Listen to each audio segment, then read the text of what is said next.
أعوذ بالله من الشيطان الرجيم. I seek refuge with Allah from Satan the outcast.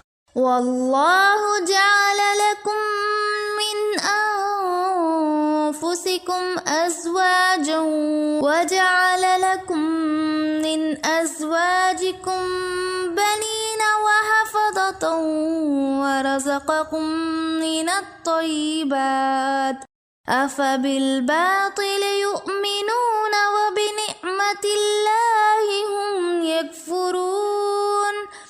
Allah has given you mates from among yourselves, and has produced for you, from your mates, children and grandchildren, and has provided you with good things.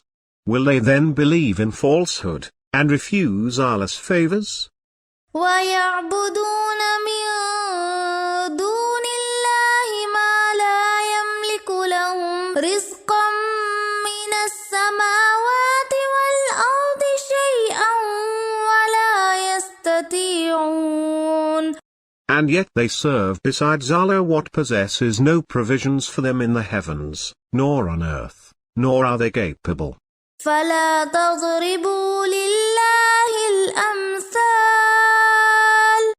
إِنَّ اللَّهَ يَعْلَمُ وَأَنْتُمْ لَا تَعْلَمُونَ. So do not cite the examples for Allah. Allah knows, and you do not know.